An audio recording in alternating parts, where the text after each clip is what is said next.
With me, John. So we're supposed to expose works of darkness, right? And Representative Alcos, you want to join us for a second? There's some bills here in Hawaii that go against nature. Come on. You would say that sounds bad. Well, it is bad. And we're supposed to expose the works of darkness. So, FGM, that's female genital mutilation. That sounds bad. It is bad. Here's what the internet says. The United Nations unequivocally condemns female genital mutilation as a severe violation of human rights, health, and dignity of women and children. It's the UN General Assembly adopted a resolution calling for the elimination of genital mutilation, which was unanimously passed. It's a violation of child rights. It's the Convention Against Torture spoke against it on an international level. This is an international crime. But you have in Hawaii, against nature, a bill right now for doing genital mutilation on children. That's coming up, right, Representative? Is it under? They call it transition surgery? Sex reassigning. Sex reassigning, you can call it what you want. Female genital mutilation is an international crime according to the United Nations. Well, the Department of Health introduced that, supported by the governor. So we are.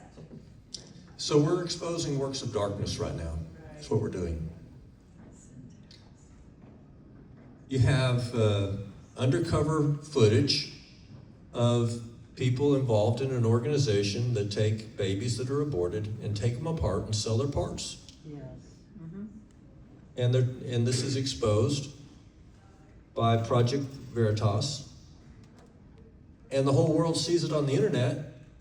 And yet, in Hawaii, there's a bill right now saying you could be arrested if you peacefully protest.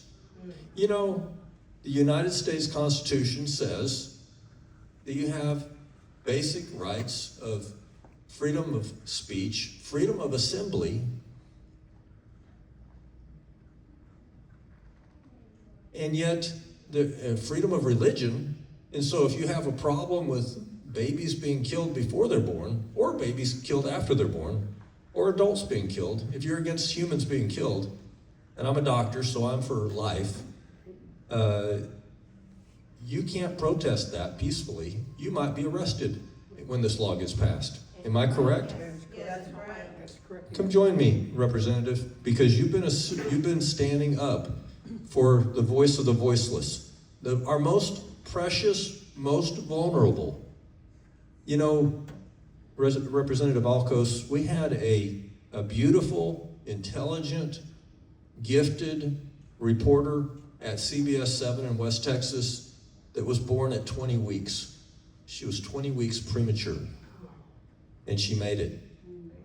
Yeah, very articulate, very brilliant. We did many interviews together. But in Hawaii, she could be torn apart, and her parts could be sold. That's so sad. And you cannot speak about it. You cannot peacefully protest that. Right. What is going on?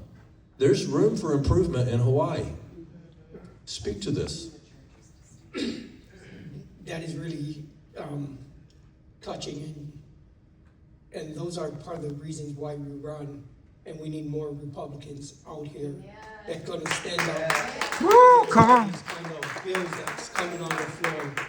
You know, it is sad to say that my colleagues out here, nice people, I can eat lunch with them, but the faith that they have and the belief that they have, and seeing a child that they feel that their body, their choice, and you know they want to go with that kind of stuff. You know, I can see if it's a good thing, but when it's killing babies, you know, when it's not giving the freedom of life changing the age from 18 to 16 to 14 to have an abortion without parents' consent really breaks my heart. To stand out here and seeing that a lot of people, if they know what's really happening to their families, would really get out there and do something. But they don't trust government nowadays. They don't trust us guys in office right now. They don't trust doctors. They don't trust doctors. And we fail to trust in the people. But we need people to come up that gonna stand up and someone that they can believe in. And regardless of what side, but as you say, doctor, to see life ends in how we're afraid, like using babies for body parts and making it more accessibility. And people, I went to the University of Hawaii rally just a few days ago, and watching how much non-believers there are, that we gotta continue saving them, working and showing them the light and being the light for these kids and for even adults out there. So our job is not just in this building, but we really appreciate you guys in supporting us to continue being who we are. And without you guys, we wouldn't even be here. So talk to your friends, talk to your families, and we cannot give up. Like Doctor said earlier, Jesus changed things with only 12. We got more than 12 here. And I know that there's so much more out there. So let's continue pushing and standing strong with each other, supporting each other.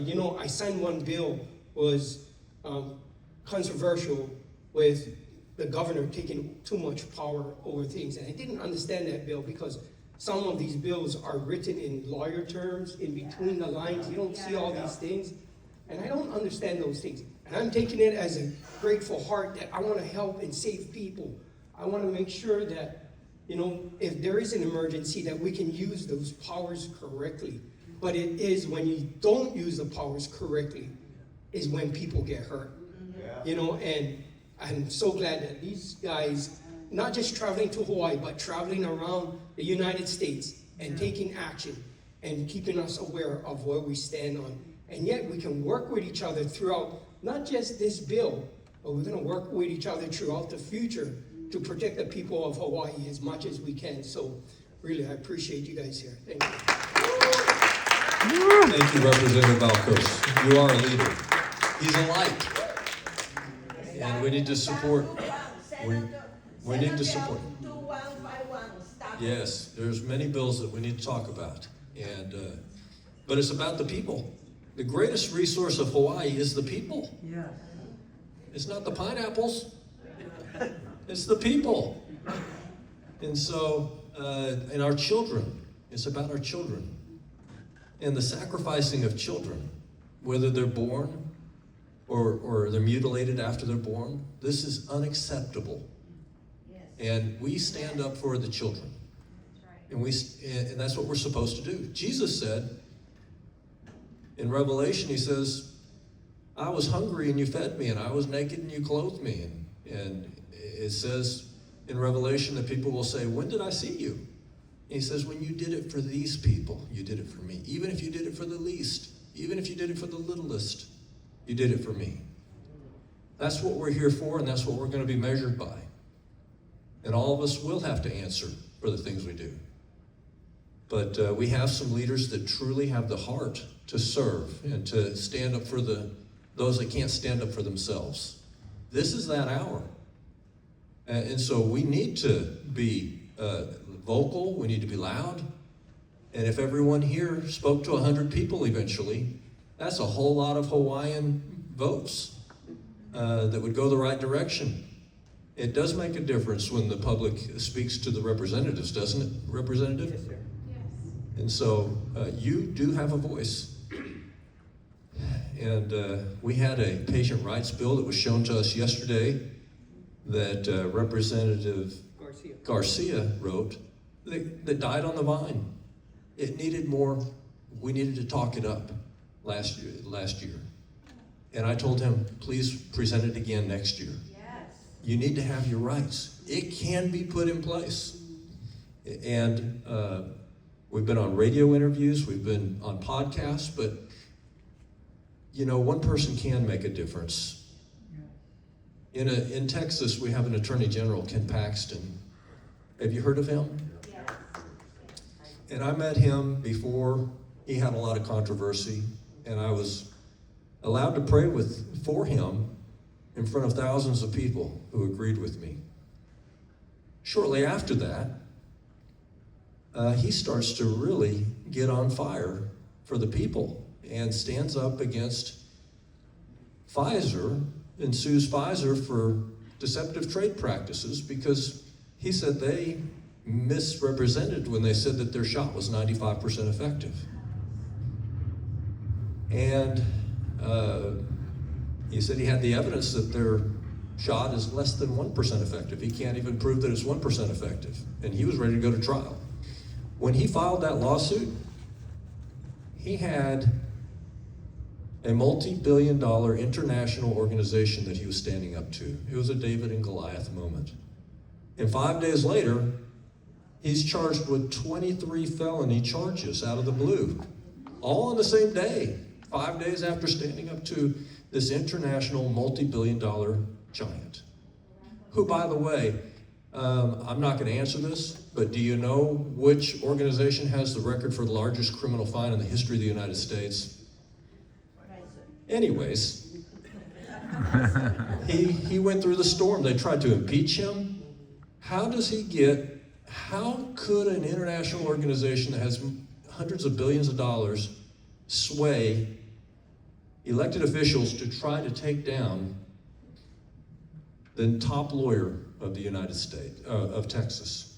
Well, it happened. They tried to impeach him, but he made it through all of that. And then I had him on my radio show, and he said, only God could save me, and God did save me, and I give God all the credit that I'm still here. Now he's running for U.S. Senator. Woo! It isn't Hallelujah. over. It's never over till God says it's over, and he hasn't said it's over yet. Has anyone heard him say it's over? I haven't heard it. So we're not helpless, we're not hopeless. One person can make a difference, Representative Alcos, and I appreciate you standing, because you are representing the people. You're not representing multi-billion-dollar organizations. You're representing the people elected you, and you have a heart to serve. That's very clear. Everybody sees that. And Representative Garcia is the same kind. I appreciate that about both of you. Let's give it up for both of them. Woo! Yes.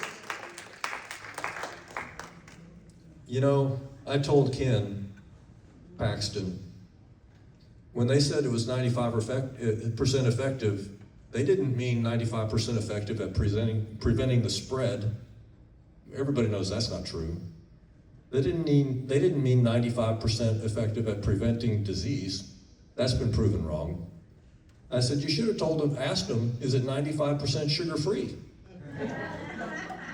That might be more accurate. But there is deception on the other side. There's deception. The loudest voices, the most, you know, Goliath was bigger, he was stronger, his weapons were bigger, he was louder, but there's a God. There is a God, and we are one nation under God.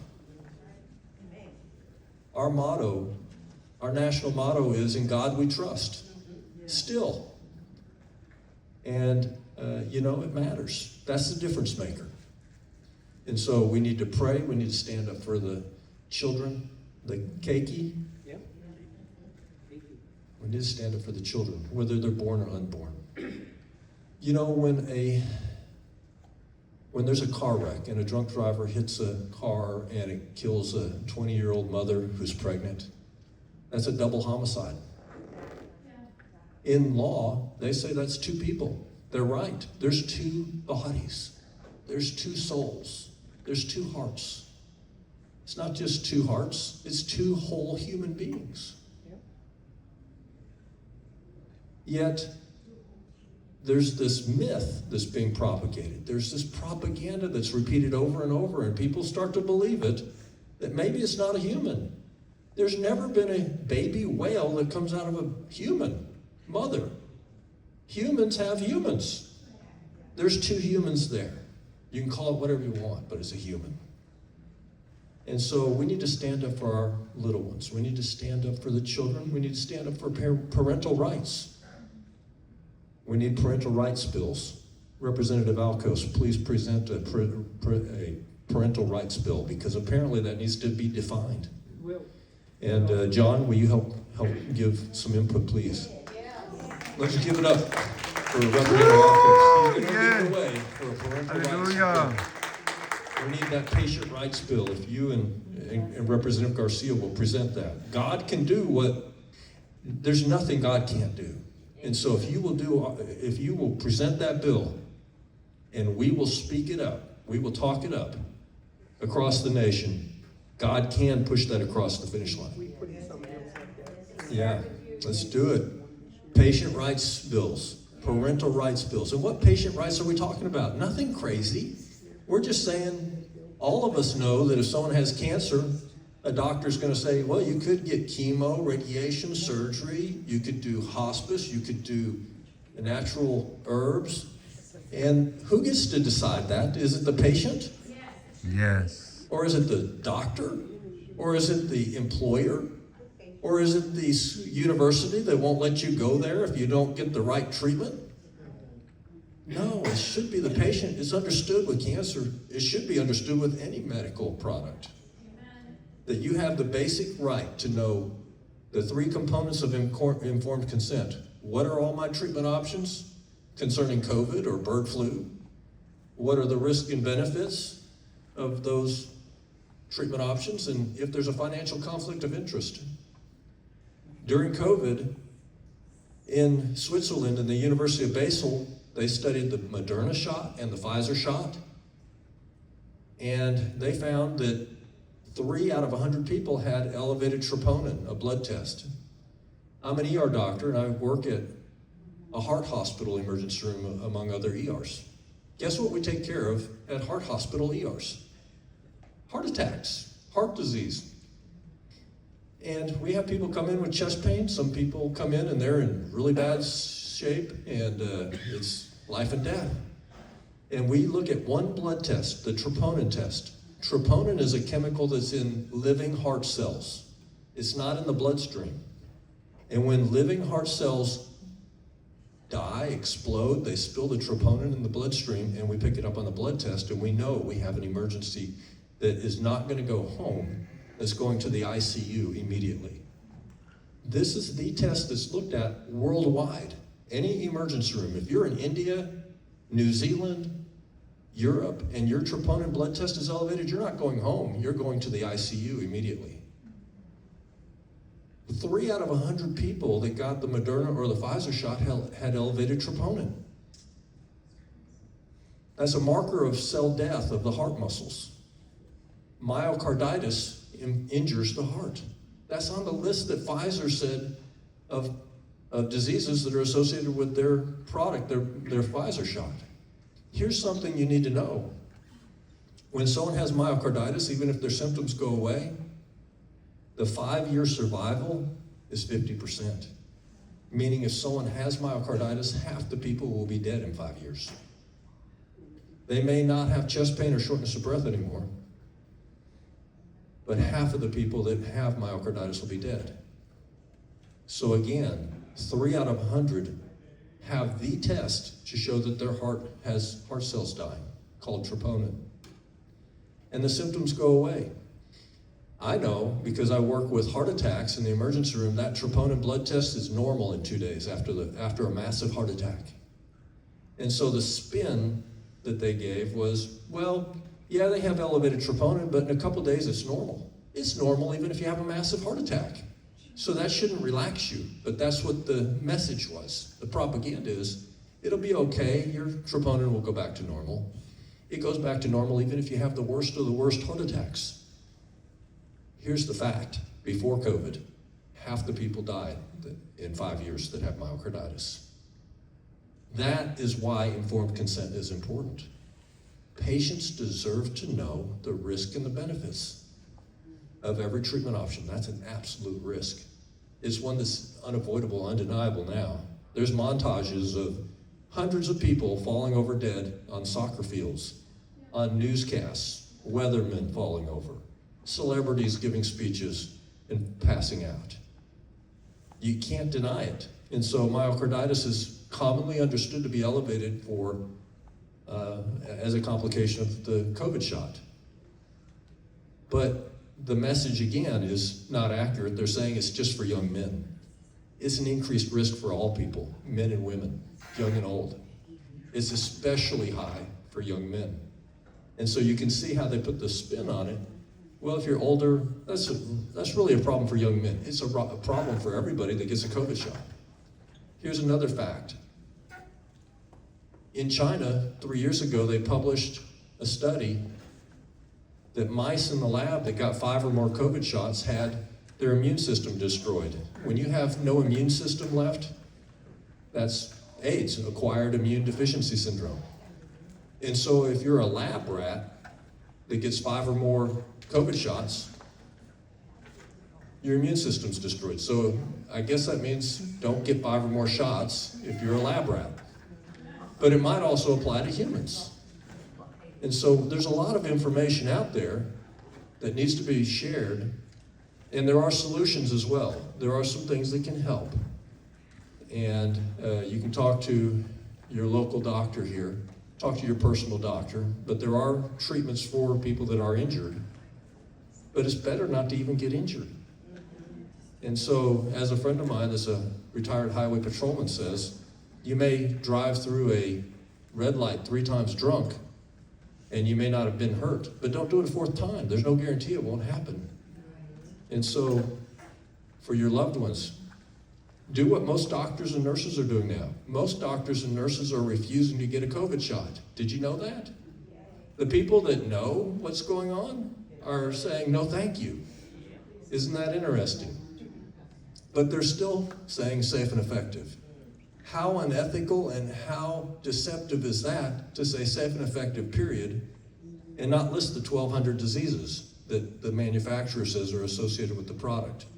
3 dozen autoimmune disorders, 12 heart conditions, 12 neurologic problems, strokes of every kind, whether it's a clot or whether it's a bleed in the brain. Both are listed. But you're not told that. When you go into a chain pharmacy and it says, oh, good news, we have a latest booster, line up and get your free shot, it's safe and effective. That's not true. That's a lie. And we have been lied to in the past, and time's up.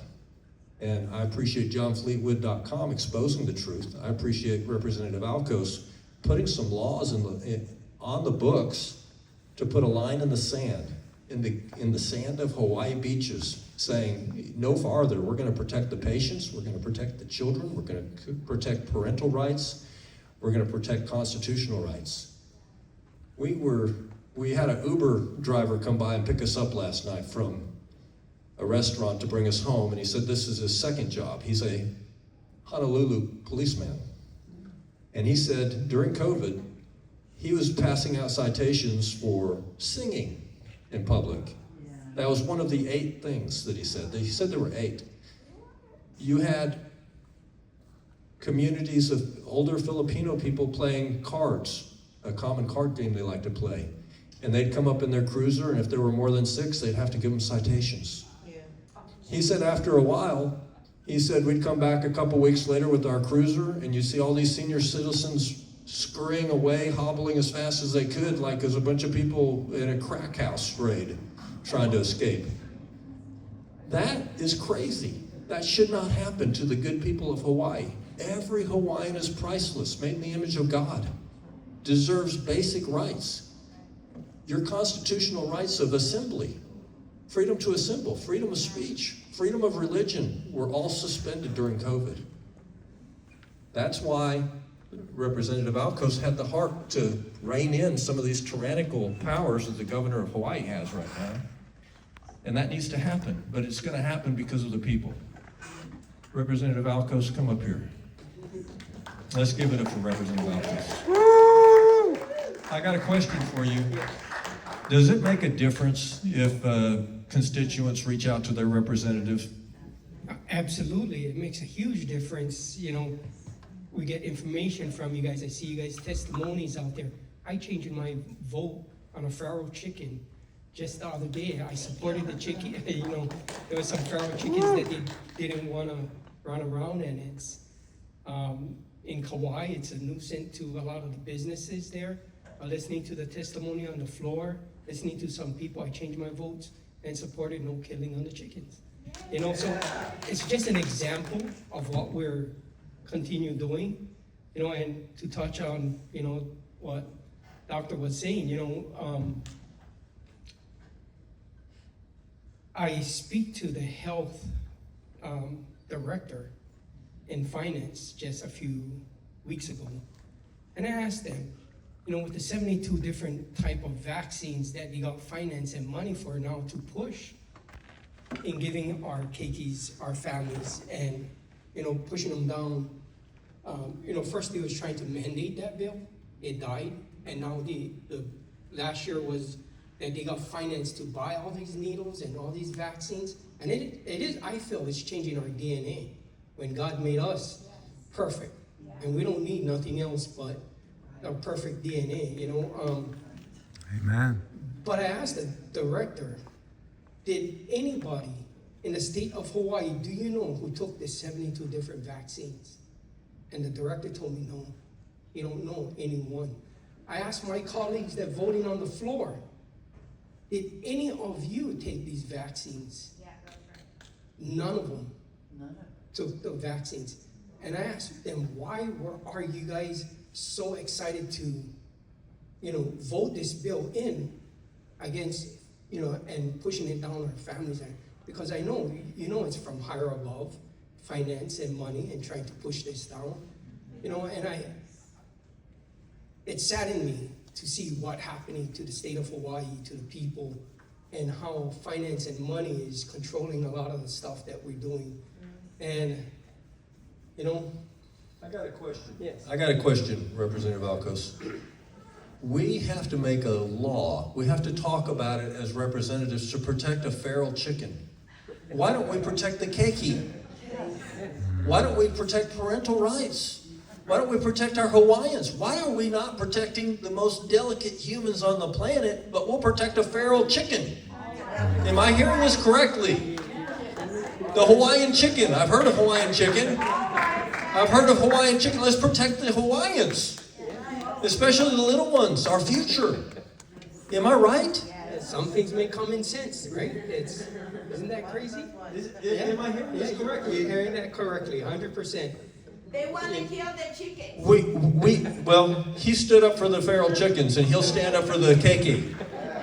And so, right now, they're taking humans, little baby people, little baby humans, and they're ripping them apart and selling their parts. That's been caught on the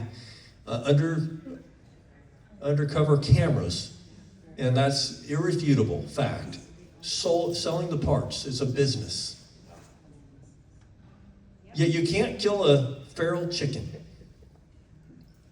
Spread that word.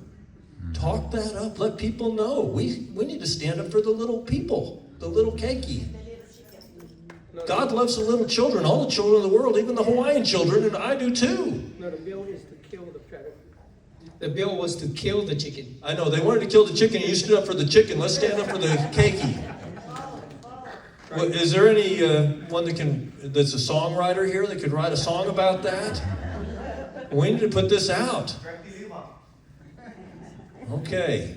Wow, I'm so glad you came here. I did not know that. We're standing up for the feral chicken, but we're not standing up for the keiki. It's time. This is that hour. And 51, oppose it. yes, there's many bills. And so we need to stand up for the basic common sense principles. And we're not helpless or hopeless. You have hope. Tell us why you have hope. Why are you still showing up at work every day, even though it's so many people without common sense that are the majority? You know, that's a good question. You know, first, like you said about, does it make a difference when you guys come up and speak and talk and seeing the faces? I have kids, I have grandkids, I have the future families that we live, and what we call each other. My kids call you auntie, My kids call you uncle, and that's the respect that we have, and we are family here in Hawaii. And we choose to stand up for our family. You know, each and every one of them. Sometimes people come out from Hawaii, like these two guys. Once they move here, they be over here, we accept them as our family, not as our friend. You know, and we look at that way.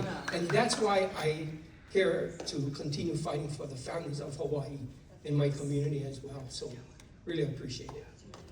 Let's give it up for Representative Altos.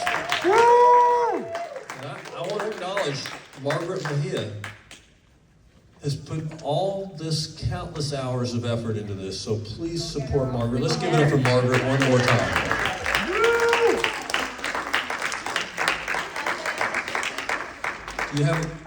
You have a question? Yeah.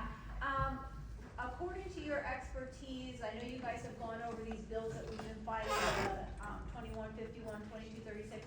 Isn't there some provision, can you give us a little bit of bullet points? Isn't there some provision in there where he could, say, mandate vaccines during an emergency and things That and more. Right. Again, the Constitution says you have certain inalienable rights that cannot be taken away from you. Of life, liberty, pursuit of happiness. We talk about the freedom of speech, freedom of religion. Those are not supposed to be taken away from you by anybody. They're supposed to be protected by the government. The government's supposed to protect your freedom of speech and freedom of assembly and freedom of religion. And the Second Amendment is in there as well. Yes, yes. But these bills actually allow the governor to remove all of those. Your constitutional rights, your parental rights, your patient rights. And it puts it codifies it. And so we talked yesterday about really what needs to happen is some laws that are in place that have been abused from 2014 and 2017 need to be repealed. Yes. And so Representative Altos is on board with that. Yeah. And so that's ultimately needs to happen. So support Representative Altos and let's talk about this. I can say our caucus is supporting all that. So each and every one of us here is. Come stand with me. No, You're a leader. no, our caucus, you know, is against the governor having too much power. And we looking at this bill, thinking that it's eliminating some of the power and some things. So we're working together in trying to amend the bill and seeing, you know, doctor came out with, how about 3 Republicans and 3 Democrats sit down on the table and have a caucus meeting to make it fair play. If the governor has a decision to make, and they can come to this committee, and this committee where it's equal can make some of the choices. You know, some of these amendments and more that we can put in the amendments to make this greater. But like I said, it's not just this bill, but many bills in the future. We have their phone numbers and contact information to protect the people of Hawaii. All right. Thank you, Representative Altos. So we're not just going to protect the feral chickens. We're going to protect the keiki. We're not just going to save the chickens' lives. We're going to save the keiki's lives. The hope and future. Oh, the bill was to do that, but it got busted. They didn't support the bill. No, the bill's still moving forward. Oh, let's save the cake. Let's save the chickens and the keiki and the chickens. So this is that hour. Are we talking about this really? We're talking about keikis and chickens and who we should save? That's when we're in a really desperate situation. But we're not helpless and we're not hopeless. Representative Altos is telling you that he knows that when you speak to the representatives and senators, it changes things. So speak. 1.3 million Americans died during COVID. That's the population of all of Hawaii.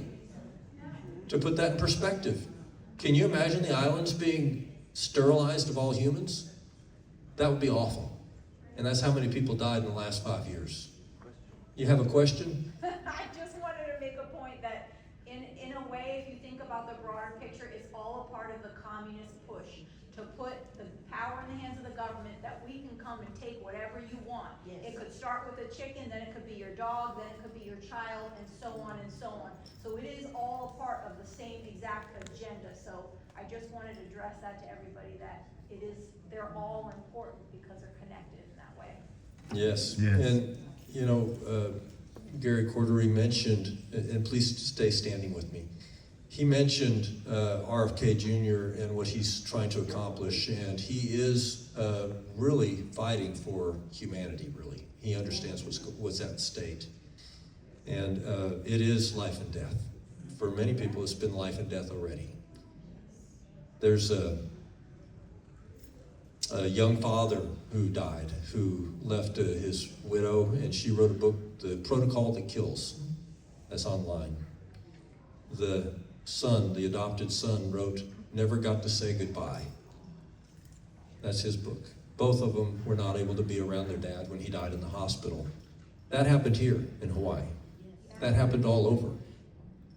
You have Mark Zuckerberg that's here in Hawaii, who admitted and confessed in congressional hearings on tape in front of the whole world that he censored and suppressed life-saving information and deadly information about the treatment of COVID and the risks of the shots. And he's not being held accountable. He's being rewarded with a huge property in Hawaii on Kauai. What is going on? Enough is enough.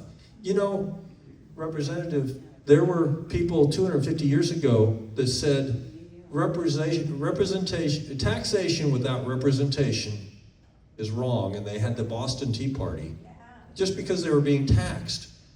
But we have children that are being ripped out, killed, and their parts are being sold. I think that's worse than taxation. Yes. And so this is that hour. Please, thank you for being here. It's not just about the COVID shot. It's not about just tyrannical powers of a governorship that can take your property, can imprison you if so needed, in his mind, for as long, and he gets to decide how long the disaster will be, and then he's the only person that decides that. And even change the laws. And I don't know if he treated any COVID patients during COVID, but that was really interesting. I did. I'd love to talk to him. Is there any other questions? So you want? Yes? Thank you for being here. All of this information is amazing, and more of us need to hear it. But what are the countermeasures? Because if this does come through with the bird flu and everything, I mean, thank God I knew about Budesonide. when I caught COVID. But my niece is one of the 1.2 million that died out of complications of COVID. And so, what are the countermeasures? I want to know. If bird flu comes through, Yes. is there a counter? Yes, there's hope, and there are treatment strategies that are common sense, and I've been working on that for years now, and I've been sharing that across the country. And so, to give you the practicals, you can go to budesonideworks.com, where I've given speeches where I break it down. But budesonide is an inhaled steroid that blocks the release of the inflammatory chemicals, a common pathway for every respiratory disease, whether it's the flu, bird flu, whether it's weaponized pneumonic plague, bubonic plague that is spread through the air, which is a bioweapon that's on the list of bioweapons from 30 years ago. And so any respiratory disease, budesonide will be a tool. But also there's a pill that came out that's an antiviral 4 years ago called Xofluza, Xofluza. One pill, one time treats the flu. And you may need to take more than one for a weaponized bird flu, but it's a powerful tool as well. And mouthwash. Can you tell them that again and spell it? Yeah, Xofluza is Xoflu, like flu, ZA. One pill. The countermeasure you don't want to take is whatever vaccine they're trying to push on you. Yeah, so a promise of a new experimental product with no long-term safety data, we've already seen how that works with COVID. And we're still suffering the consequences of that. There's so many people that have been permanently disabled and others that have been killed. But early treatment saves lives. Everybody repeat after me. Early treatment saves lives. And so But we found that we could even treat people that are on the ventilator on 100% oxygen and save their life with these products. And let me just give you an example. My phone number was put on the internet without my knowledge by WebMD. They put my cell phone out there. And so I started getting calls from all over the world, including Margaret Mejia in Hawaii. Have you heard of her? And so that's how she found me. But I had other people calling me from literally all over the world. And one call I got one night was a fella who told me, my wife is in the hospital on the ventilator on 100% oxygen. And she's on high pressure, that they're pounding her lungs every breath from the machine of 16. PEEP of 16, and her oxygen is only 80% with all of that, and they told me she's going to die. And the doctor called us at home and asked me to give the order to let him pull the plug on my wife. And I told the doctor, my wife, she's only been there 4 days. I took her to the ER 4 days ago, and my wife made me promise that we'd do all we could so she could be here for our children. And I can't give you that order. I promised my wife. The doctor was angry. The doctor called a second time and demanded to be able to pull the plug. And again, the husband told the lady doctor, I told you I can't. I made a promise to my wife. That doctor called a third time. And when he said no, the doctor said, we will get a court order from a judge and we will pull the plug on your wife without you. That is the heartlessness. That's the irreverence. That's the disrespect for basic human life. So he called me after those 3 phone calls, and I told him what I knew about budesonide, gave him the science. The next morning, I'm driving my son to school, and my cell phone rings, and it's the husband with the doctor on the phone, and I say, hello, I just got added to the call. I'm Dr. Bartlett, but he called me at home, and I'm a friend of the family, and this is what he wants. He wants budesonide for his wife.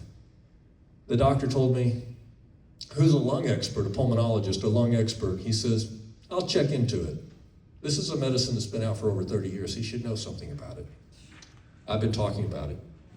He said, I'll check into it. And I said, no, you can do it. I'm a doctor. You can just give the order. You can give a verbal order, and they'll do it right away. I'm a doctor. I know that. He says, I'll check into it a second time. I said, no, you could do it. He says, all right, I'll do it. So he orders the medicine. She gets one breathing treatment. When she's on 100% oxygen, about to die, and they want to pull the plug, she gets one treatment, 3 minutes, of a medicine that's $3. And they get to decrease her oxygen from 100% oxygen to 90 in 1 hour. In 1 week, she's off the ventilator. In 2 weeks, she's home with the family. That was 4 years ago. There's hope. We're not helpless, we're not hopeless. And so there are tools that are powerful. You have another question? I do, sorry. Weren't they, during COVID, actually getting paid for reporting a certain number of deaths, more deaths? In other words, weren't they? Yeah, it's been reported 9,000 for every death that was in the hospital that was COVID, just if that's on the death certificate. And so you heard things like people who were in motorcycle accidents that were found on the street, but they were later called a COVID death. That got a lot of attention nationally. So there was another option that Fauci recommended of remdesivir, an antiviral IV that was only given in hospitals, and every hospital would receive $3,500 a head for every person that got that. So guess what the hospital protocol was that the administration said the doctors had to use? And so there were hospitals that were doing outrageous things. They wouldn't give budesonide, which was right down the hall. I've spoken at patient rights bills in Ohio, named after a young mom and dad that both died a week apart in the hospital, begging for budesonide, which was right down the hall in the hospital pharmacy, and was refused them, leaving 3 small children orphaned without parents. And so the Dave and Angie patient rights bill is named after these 2 parents that died. This is a national issue, but it's a Hawaiian issue. We need patient rights.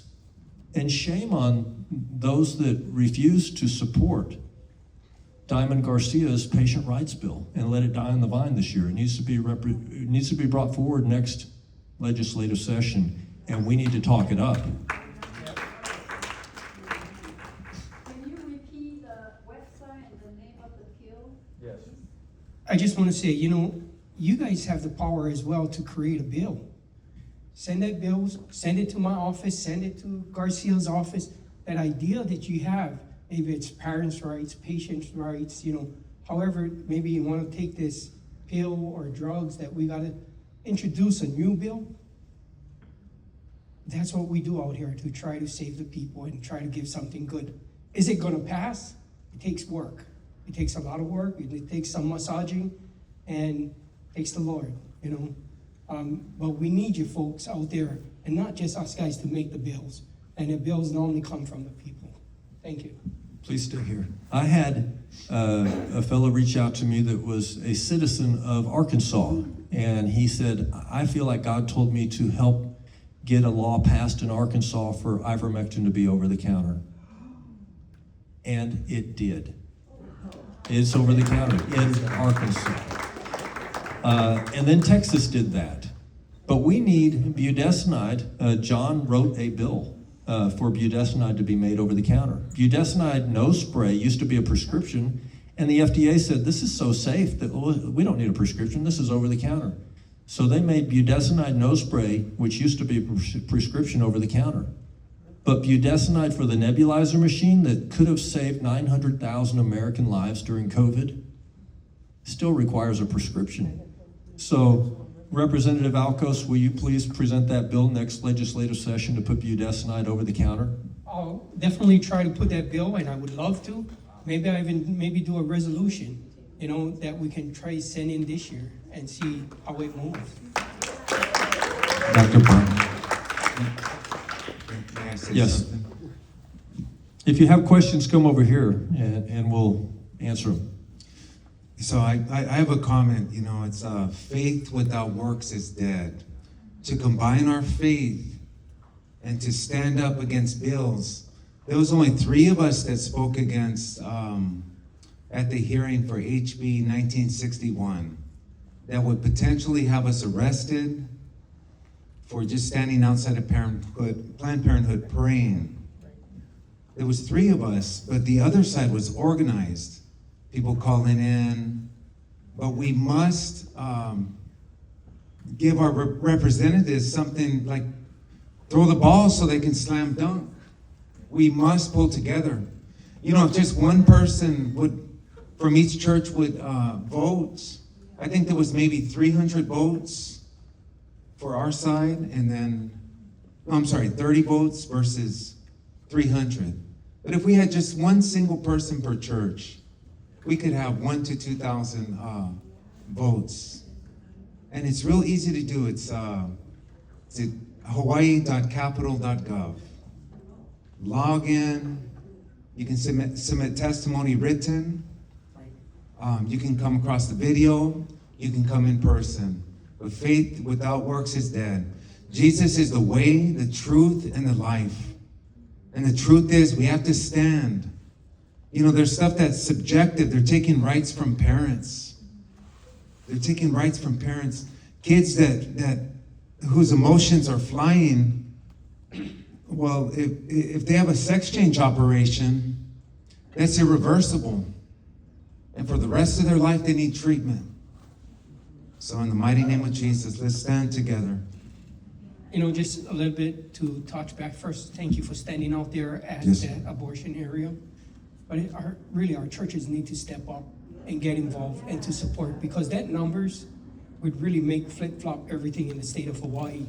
And I think our church is playing in the neutral area to, not to stand on one side or the other, but if we do get involved, we would really flip the state of Hawaii. Raise your hand if you are willing to bring 5 people from your church to speak up against abortion.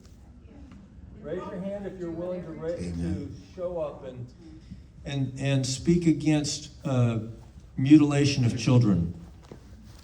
Talk to 5 people at your church. We need to know the bill. We don't know the bills that's coming. I didn't know about these bills. Margaret Mejia is she's your point of contact. Representative Alcos is your contact. Go to his office. This man is open to helping the people and standing up for the keiki and the wild chickens. This is the man you need to talk to. He's the man. Yes. You got a question or a comment? I have two. So thank you so much, Dr. Bartlett. Thank you, John Leewood. I am like a fan of his Substack. So if you haven't gone to his Substack yet, you really need to. You learn a lot. First question is just a personal one because I was hospitalized during COVID, and I was at Tripler, and they pumped me with remdesivir for 4 days, and I asked for monoclonal fusion. Yes, monoclonal antibodies. Yes, I asked for that, and they told me that their protocol was remdesivir. Only if I ended up in ICU, Now you understand why. they would give me that other choice. And I was like, that doesn't make sense. Because someone had said to me, this is what you should be asking for. Thank the Lord, I survived that. So my question is, what type of damage would that remdesivir have done to my organs? I got a story about remdesivir. I got a call from Florida. A young man named Chip was on the ventilator in the ICU. His sister and dad called me, and they said he's going to die. There's no hope. If he does live, he needs a heart and lung transplant. I said, give him the budesonide.